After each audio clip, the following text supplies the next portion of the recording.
Subscribe करें हमारे YouTube channel साधना gold को और पाएं वीडियोस सबसे पहले। बेल आइकन दबाना ना भूलें। पति कैसा भी हो, अंधा हो, लंगड़ा हो, बहरा हो, काना हो, कैसा भी हो, शास्त्र कहते हैं कभी भी अपने पति का अपमान नहीं करना चाहिए, पति का तिरस्कार नहीं करना चाहिए। नारी का धर्म है कि वो पति की सेवा करे। किस भाव से? भगवान के भाव से। भगवान जानकर पत्नी अपने पति की सेवा करे।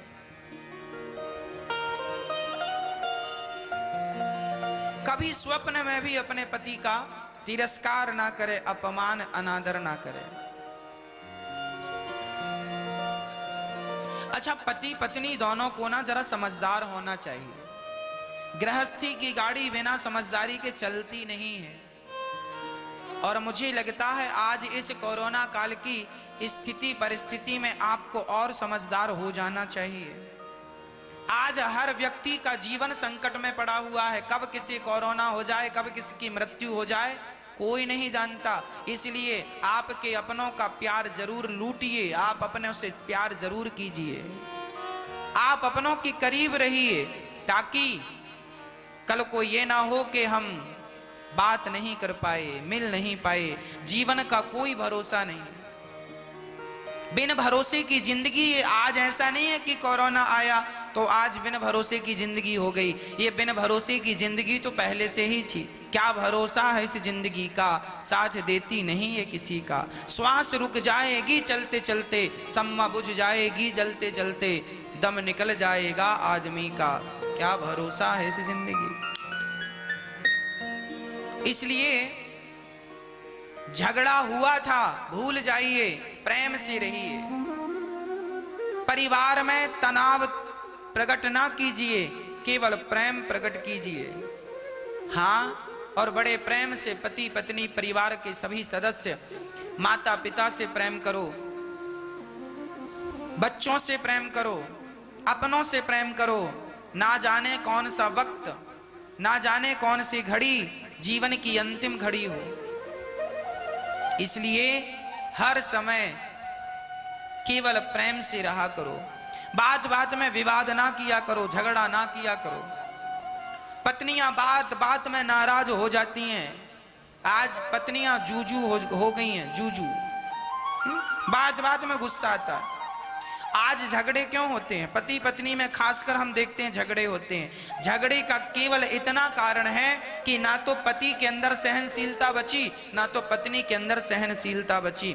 पत्नी ने कुछ कहा, पति को बुरा लग गया, पति ने कुछ कहा, पत्नी को बुरा लग गया। अरे थोड़ा सी सहनशीलता बढ़ाइए। इसलिए भगवान श्री कृष्ण ने शिशुपाल की 100 गालियां सुनी और 100 गालियों तक चुप रहे, कोई उत्तर नहीं। 100 गालियों तक बिल्कुल चुप रहे। कारण क्या है? कारण सिर्फ यह है, भगवान कहते हैं कि मैं ईश्वर होकर, भगवान होकर यदि 100 गालियां सुनने की ताकत रखता हूं, तो आप इंसान होकर 10-20 गालियां तो सुन लो। जो व्यक्ति सहनशील होगा वह व्यक्ति अपनी गृहस्थी बढ़िया चला सकेगा, और जिसके अंदर सहनशीलता नहीं है उसकी गृहस्थी कभी नहीं चलेगी। आजकल लोग शादियां कर लेते हैं, विवाह कर लेते हैं। अरे विवाह करने के पहले विवाह की कोचिंग किया करो, अपने गुरुजनों के पास जाया करो, पूछा करो, गुरुजी गृहस्थी कैसे चलती है आप बताएं। गुरुजी अपना अनुभव बताएंगे, शास्त्रों में जो लिखा है वो आपसे कहेंगे। अरे एक चेला, एक आदमी गुरुजी के पास गया, गुरुजी मेरे पिता कह रहे हैं विवाह कर लो, आप बताओ मैं विवाह करूं या ना करूं, आप निर्णय दीजिए। गुरु जी बैठे हैं और शिष्य कह रहा मैं विवाह करूं कि ना करूं। तभी गुरु जी ने अपनी पत्नी को आवाज लगाई, भाग्यवान सुनती हो जी, बताइए जरा 2 गिलास दूध लेकर आओ और शक्कर डालना, बढ़िया चीनी। पत्नी लाई, पर शक्कर की जगह नमक घोल कर ले आई। नमक घोल कर लाई। 2 गिलास दूध, 1 गिलास गुरुजी ने पिया और दूसरा गिलास उसे पकड़ाया जो पूछ रहा था विवाह करूं या ना करूं। दूध पिया तो खारा, उसने थू थू कर दिया। गुरुजी ये खारा दूध पी रहे हो आप? गुरुजी ने कहा खारा दूध पीने की ताकत आ जाए तो विवाह कर लेना। मैं पी रहा हूं, तुम भी पियो। वो बोला गुरुजी नहीं पी रहा है। गुरुजी बोले ला मैं पीता हूं। गुरुजी ने उसका पी लिया। थोड़ी देर बाद गुरुजी ने कहा पत्नी से सुनती हो, जरा एक दिया जला कर लाओ, हमें रामायण पढ़नी है। दिन के 12 बजे आंगन में बाबा जी बैठे हैं और कह रहे हैं दिया लाओ, हमें रामायण पढ़नी है। अब वो पत्नी दिया जला कर ले आई और ये आंगन में रख के रामायण पढ़ने लगी उसके प्रकाश से। सूर्य के प्रकाश के सामने दीपक का क्या प्रकाश था, पर पढ़ रहे हैं। अब वो जो पूछ रहा था गुरुजी शादी करूं कि न करूं, वो समझ गया ये दोनों बुढ़ा बुढ़ी पागल है, पागल है। वो जानने लगा। गुरुजी ने कहा कहां जा रहा है? उसने कहा गुरुजी हम पूछने आए थे कि विवाह करें कि ना करें, पर आप तो पागल से हमें लगे। गुरुजी ने कहा बेटा हम पागल नहीं हैं, हम तेरे ही प्रश्न का उत्तर दे रहे हैं। ये कैसा उत्तर है? गुरुजी ने कहा सुनो, जब मैंने उससे कहा कि दूध में शक्कर डालकर लाना, तो वो क्या डालकर लाई? नमक। गलती उसने की। मैं चाहता तो डांट सकता था, क्यों अंधी हो गई है क्या, दिखता नहीं है नमक और शक्कर क्या है? खारा दूध पिला दिया। मैं चाहता तो अपनी पत्नी को डांट सकता था, पर बेटा देख मैंने अपनी पत्नी को नहीं डांटा। दूसरी बार मैंने उससे कहा जरा दिया जला कर लाओ, अब की बार वो मुझे डांट सकती थी, कह सकती थी क्यों जी अंधे हो गए हो, आंखें फूट गई हैं, दिखता नहीं है। मैंने गलती की तो उन्होंने कोई उत्तर नहीं दिया, और उन्होंने गलती की तो मैंने कोई उत्तर नहीं दिया। मेरी गलतियों को उन्होंने सहन कर लिया, उनकी गलतियों को मैंने सहन कर लिया। बेटा जब तुम्हारे अंदर सहनशीलता आ जाए तो विवाह कर लेना, तुम्हारा विवाह सफल हो जाएगा। और सहनशीलता ना आए तो विवाह ना करना, क्योंकि रिश्तों में सहनशीलता जरूरी है। पत्नी की सहन करनी ही पड़ती है। तुम्हारी पत्नी आज कलयुग में कितनी भी बड़ी पतिव्रता हो, पर उसकी 2 बातें तो सुननी ही पड़ती हैं। और तुम्हारा पति इस कलयुग में कितना भी बड़ा राम क्यों ना हो, पर उसकी भी बातें सुननी पड़ेंगी। और सुनने की आदत आ गई और सुनकर तुमने बातों को खत्म कर दिया, पचा लिया, तब तो गृहस्थी बढ़िया है। और सुन करके यदि भौं चालू किया तो ना घर के हो ना घाट के हो। इसलिए पति गलती करे भूल जाओ, पत्नी गलती करे भूल जाओ, गलतियों को भुलाओ, आगे बढ़ो।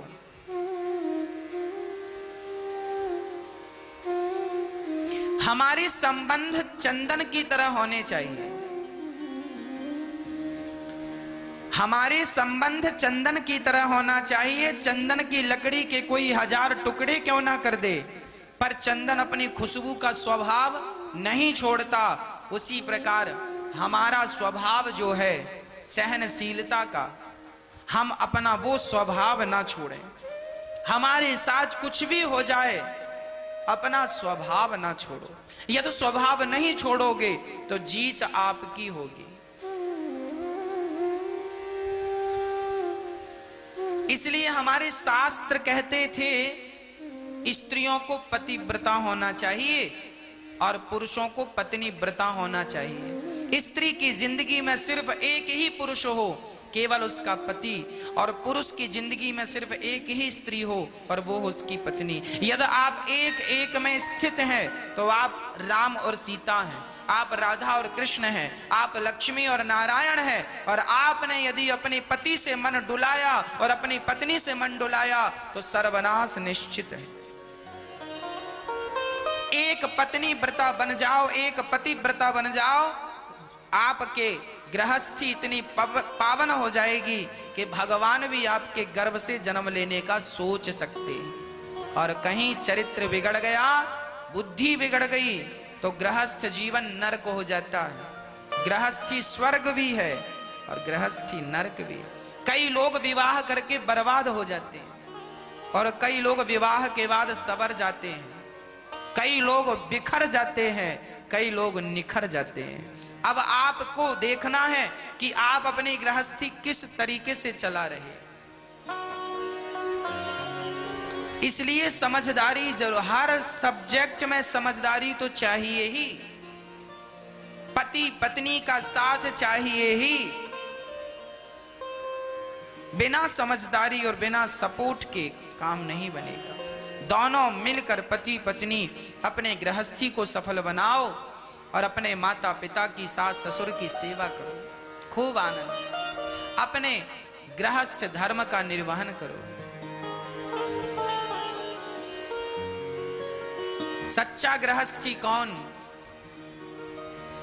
सच्चा गृहस्थी वही है जो अपनी पत्नी पति बच्चों के बीच में रहे और भगवान का चिंतन ज्यादा से ज्यादा कर। दोनों बैठो पति पत्नी, भगवान का नाम जपो।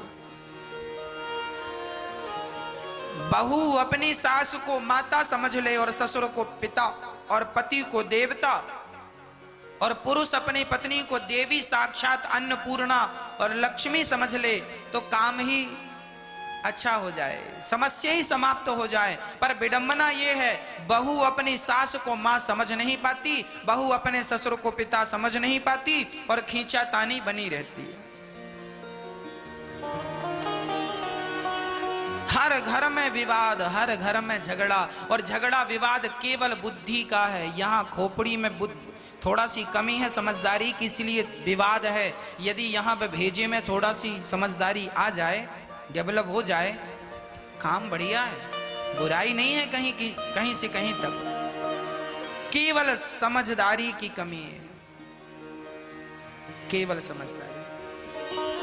विवाह हो जाता है लड़की का, विवाह होने के बाद भी पति के साथ रहती हुई लड़की, सास ससुर के साथ रहती हुई एक स्त्री अपने माता पिता से अटैच रहती है, जुड़ी रहती है।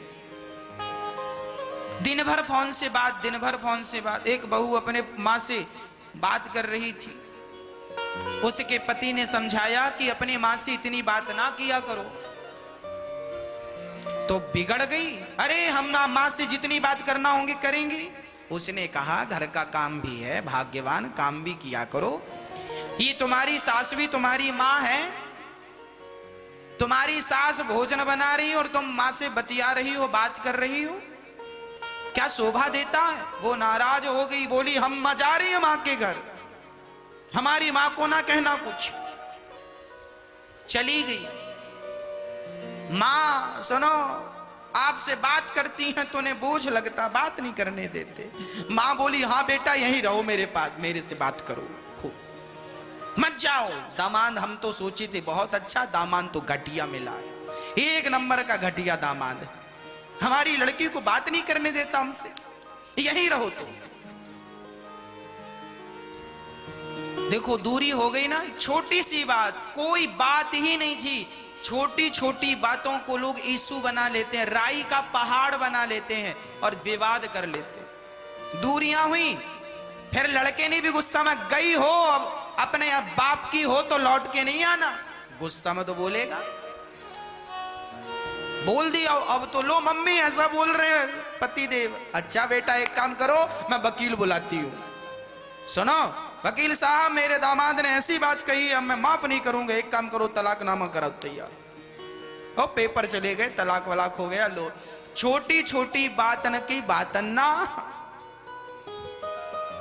क्या बताएं हम आप। आदमी गुस्से में कुछ कह देता है तो लोग उस बात का ना पहाड़ बना देते हैं।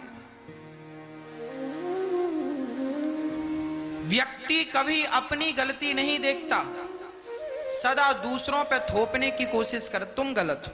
अरे हर इंसान अपनी गलती देख ले और गलती देख कर स्वीकार कर ले, और स्वीकार करके जरा सुधार कर ले तो सारा विवाद खत्म हो जाए। पर ना तो स्वीकार है ना तो सुधार है, और पूरी जिंदगी आदमी लड़ता है, लड़ता और लड़ता लड़ता मर जाता है। छोटी सी बात को लेके तलाक हो गया, और जब हुआ, अभी तो मां है, कुछ दिनों बाद मां चली गई, अब भौजाइयां ताने मारने लगी, लो ये अपने पति की तो हो ना पाई, यहां पड़ी है खाती है, चलो बर्तन धो। अब ननंद जी बर्तन धुल रही हैं, झाड़ू लगा रही हैं, भाभी जी की साड़ी धुल रही है, अब धुलो। तुम्हें सहन तो होता नहीं, पति की बात सहन कर ली होती, दो बातें जरा चुपके से सुन लिया होता, पचा लिया होता, तो आज ये भौजाई की काहे साड़ी धुलनी पड़ती।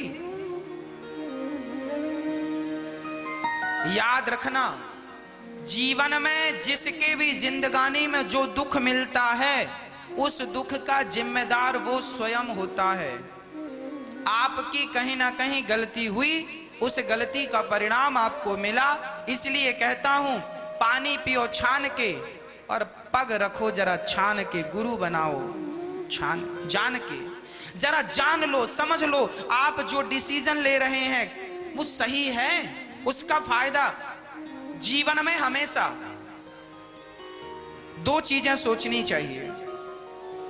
आप ये काम करेंगे तो इस काम के क्या फायदे होंगे और क्या नुकसान, दोनों पे विचार कर लेना चाहिए। यदि फायदा ज्यादा लगे तो वो निर्णय ले लो, और नुकसान ज्यादा लगे तो फिर वो निर्णय टाल दो। जीवन में सिक्के के दो पहलू होते हैं। आप कोई भी निर्णय लें, आप अपने पति को छोड़ने का निर्णय ले रही हैं या ले रहे हैं, तो विचार कर लें आपका क्या फायदा होगा, क्या नुकसान। अभी तो ताजगी में आपने निर्णय ले लिया, साल भर बाद पश्चाताप ना करना पड़े।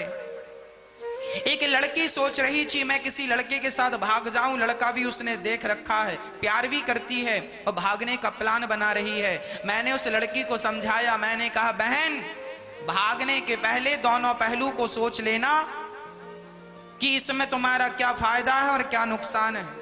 फायदा तो ये है कि जिससे तुम प्यार करती हो वो तुम्हें मिल जाएगा, पर नुकसान ये है कि समाज तुम्हें कभी स्वीकार नहीं करेगा, कभी तुम्हें सम्मान की दृष्टि से कोई देखेगा नहीं। ये नुकसान है, तुम्हारे जीवन भर तुम्हारा अपमान होगा। तुम्हारे शादी के 10 साल बाद भी लोग ये कहेंगे कि ये लड़की अपने माँ बाप के घर से भाग कर आई है, कोई सम्मान नहीं, कोई इज्जत नहीं। दोनों पहलू विचार करना। थोड़े से सुख के लिए यदि अपनी जिंदगी दांव पर लगाते हैं बिना विचारे, तो इसे आप अज्ञानता ही समझिएगा। कबीर दास जी एक दोहा लिखते हैं इन बातों पर कि मक्खी बिना विचारे जो करें, बिना विचारे जो करें सो पाछे पछताएं, और काम बिगाड़े आपनो जग में होए हंसाएं। इसलिए जो भी निर्णय लो अपने जीवन में, कभी वो निर्णय बिना विचारे नहीं लेना चाहिए।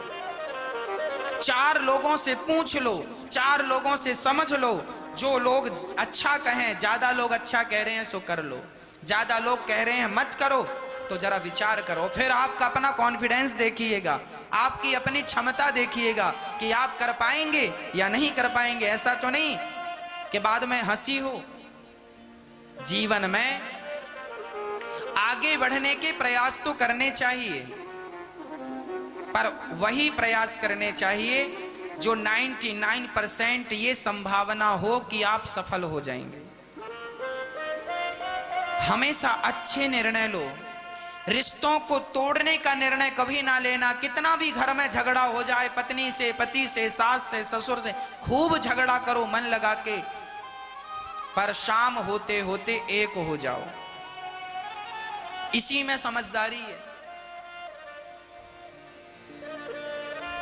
और आजकल क्या होता है, बहू और सास का झगड़ा हुआ तो सास पड़ोसन के घर चली जाती है और रो रो करके बताती, सुनो बहन हम तो बड़े दुखी हैं। क्या हुआ? अरे हमारी बहू अच्छी नहीं है, भगवान दूसरी दी होती है, जीने नहीं दे रही है। क्या हुआ?